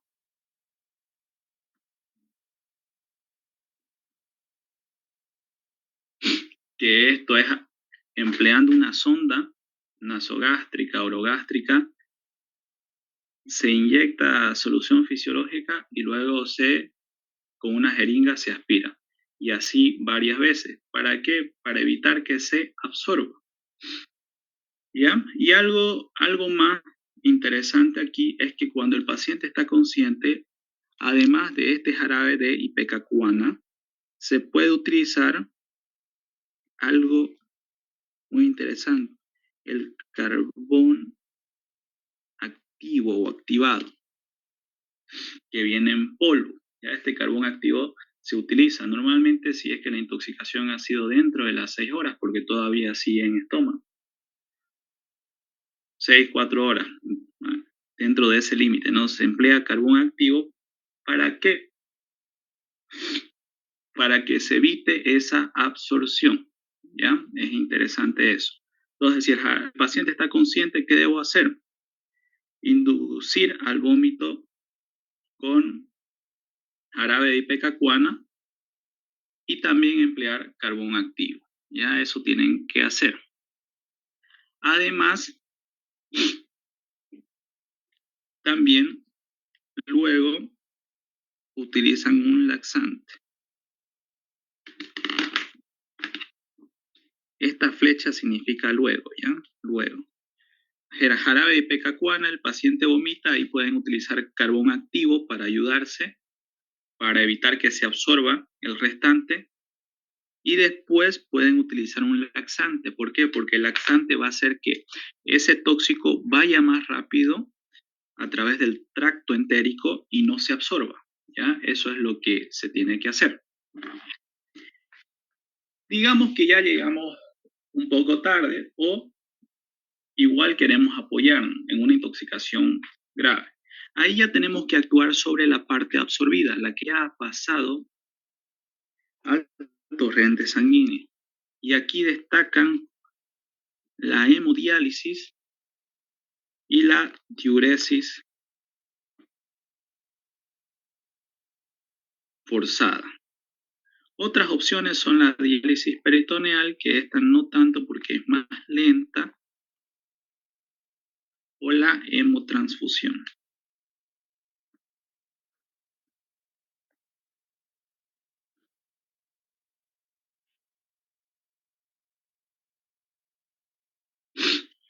Lo habitual es que en un caso de una intoxicación grave, por ejemplo, en una intoxicación con salicilato, una intoxicación grave, directamente se vea la forma de hacer hemodiálisis, porque la hemodiálisis tiene la ventaja de que es un procedimiento, más rápido que forzar la diuresis, y aparte mayor efectividad, porque ahí nosotros estamos extrayendo la sangre y volviendo a colocar, ¿ya? Entonces, en intoxicaciones graves se va a preferir esta hemodiálisis. Otra forma es a través de la diuresis forzada.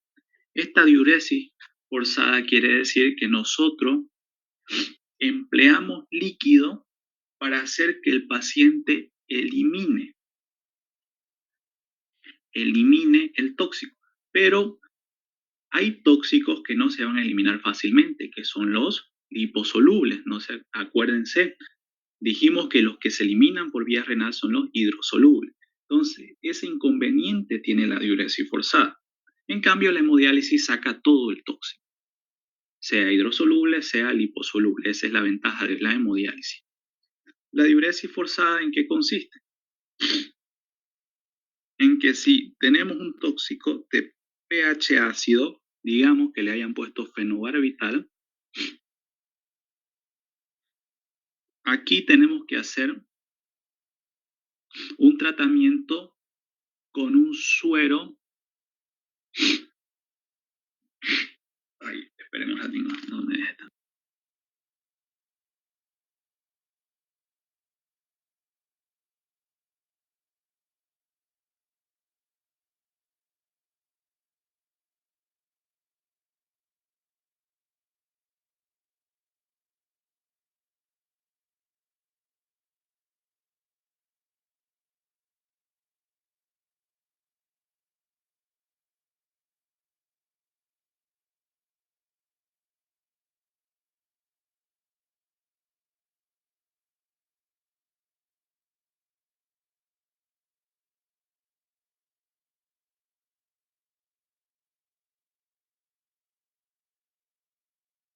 Ya.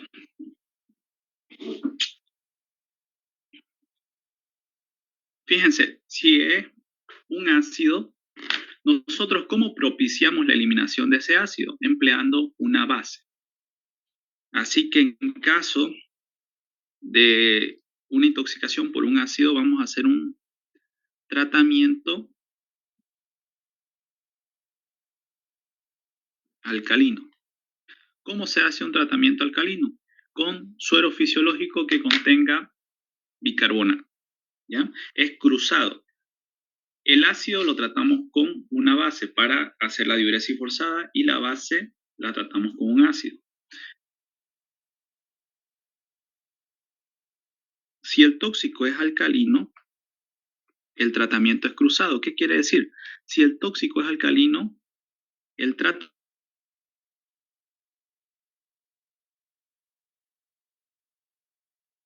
la diuresis forzada va a depender si estamos hablando de un tóxico ácido o de un tóxico alcalino, y se hace al revés. ¿Cómo es al revés?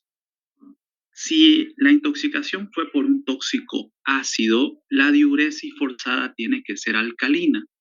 Y si la intoxicación fue por un tóxico alcalino, la diuresis forzada tiene que ser ácida. ¿Ya? No se olviden. Entonces, si el tóxico es ácido, se hace un tratamiento alcalino, es decir, diuresis forzada alcalina. ¿Cómo se hace una diuresis forzada alcalina? Empleando una solución de base, solución fisiológica, más bicarbonato. Ustedes emplean ahí ampollas de bicarbonato de sodio. Y si el tóxico, ejemplo, la intoxicación por barbitúricos emplea esto, ¿ya? En la intoxicación por barbitúricos, como el tóxico es ácido, empleamos un tratamiento alcalino. Por ende, en la intoxicación por barbitúricos se hace una diuresis forzada alcalina, ¿ya? No se les olvide.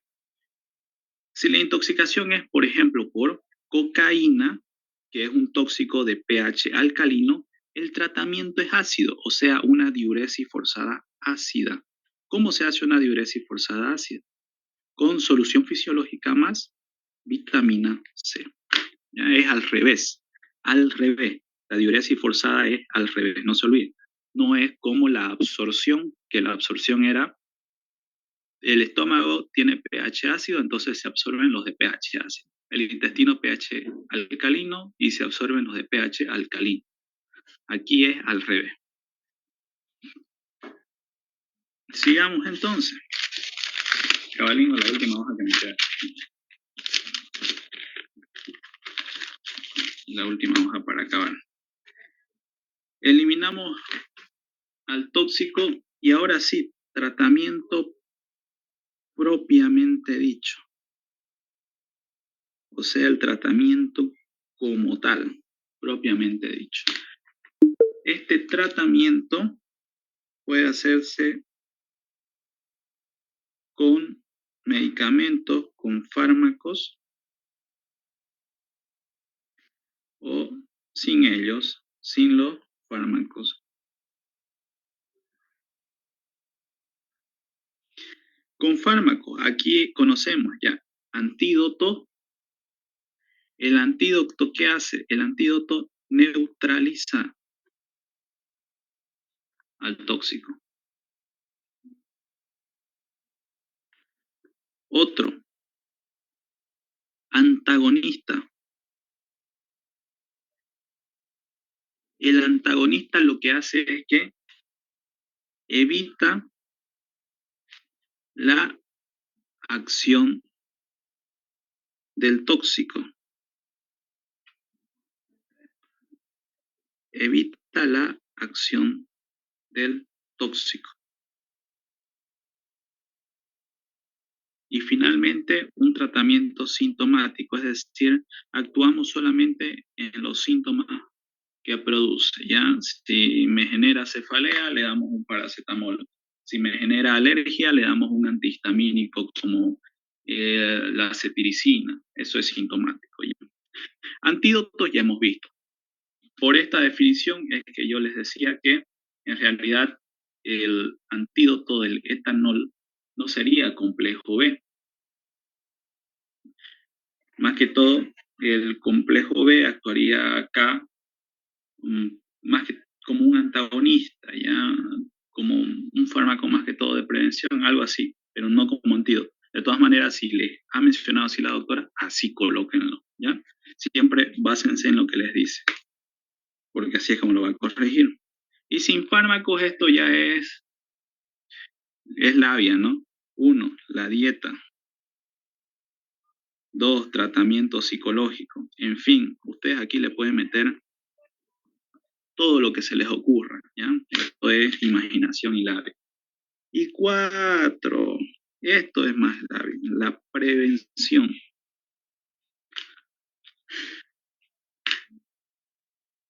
El mejor tratamiento es el que no se tiene que dar. ¿Y por qué no se tiene que dar? Porque no ocurren las cosas. ¿Qué se llama eso? Se llama prevención. Prevención. Si la intoxicación es por barbitúrico, la prevención, ¿cuál será? Intoxicación por barbitúricos en un anciano. ¿Cuál será la prevención?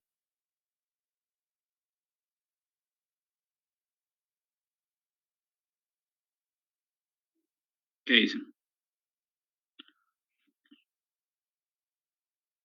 Esto es labia, ya en esto no necesitan haberlo leído. ¿Qué se les ocurriría?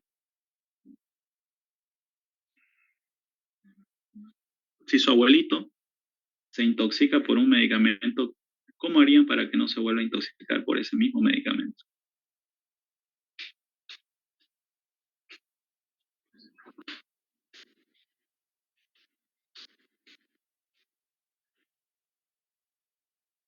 ¿No se escucha lo que estoy hablando? ¿Se escucha? Mm,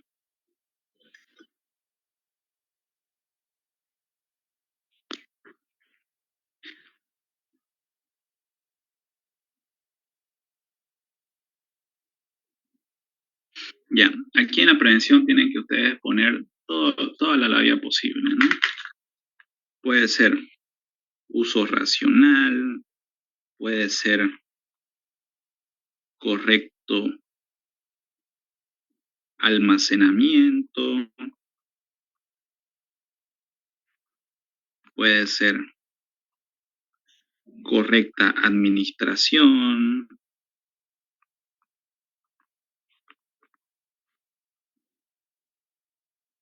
Aquí en correcta administración vienen los padres, ¿no? Los padres que... Esto es verídico lo que yo les voy a contar. La otra vez llegó a la clínica un bebé en brazos de unos padres. Y esto es solamente a modo de charlar y para que se les ocurran las cosas. Su niño tenía diarrea. La causa más común de diarreas en menores de 5 años, la enfermedad diarreica aguda, es la infección por un virus, el rotavirus. En el caso del rotavirus, ¿cuál es el tratamiento? El tratamiento es la prevención de la deshidratación. En realidad, prevenimos que se deshidrate, como a través de soluciones orales, el suero de la vida, a través de la ingesta de leche materna, si es que todavía está en esa edad, le podemos dar zinc, le podemos dar tratamiento sintomático, si tiene fiebre le damos paracetamol, en fin, ese es el tratamiento. No se ocupan antibióticos evidentemente porque es un virus. Lo que pasa es que a veces los padres no comprenden que eso va a durar 3 a 5 días, así usted haga o no haga. Lo único que tiene que hacer es prevenir que se deshidrate y calmar la fiebre, porque si tiene fiebre,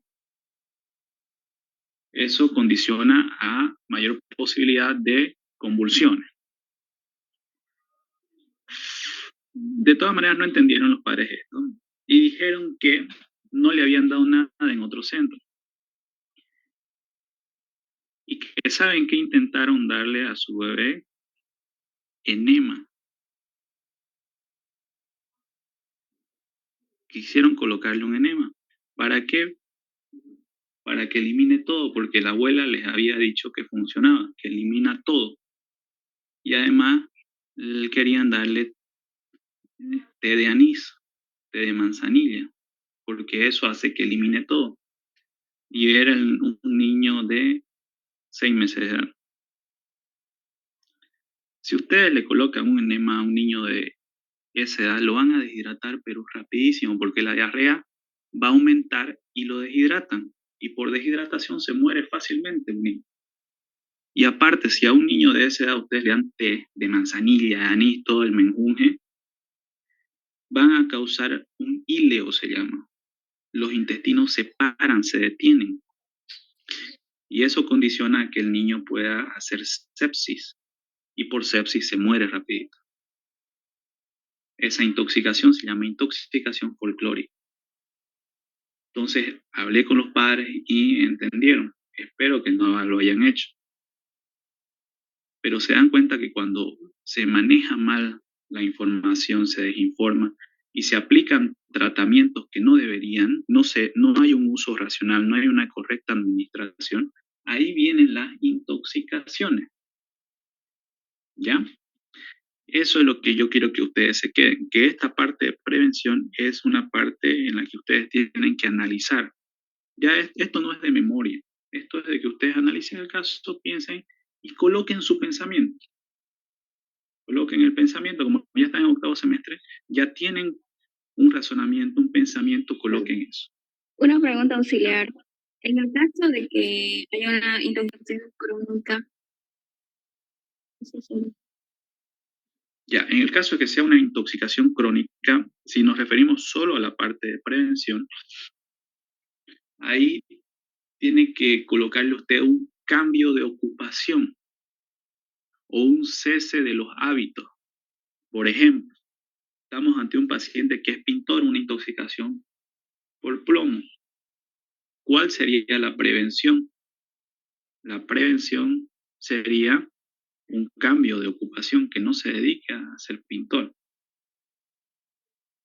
En el caso de las intoxicaciones crónicas, usted puede prevenir que siga aumentando el problema, porque mientras usted esté expuesto al problema, va a agravarse el cuadro clínico.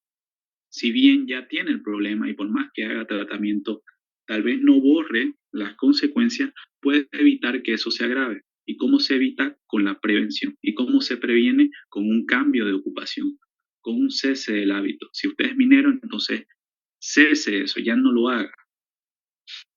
Si usted está intoxicado con plomo, deje lo que está haciendo, deje de trabajar con las baterías, ¿no? A eso se refiere. Si usted está con cuprismo, está intoxicado con cobre, deje de fundir el cobre. Eso sería.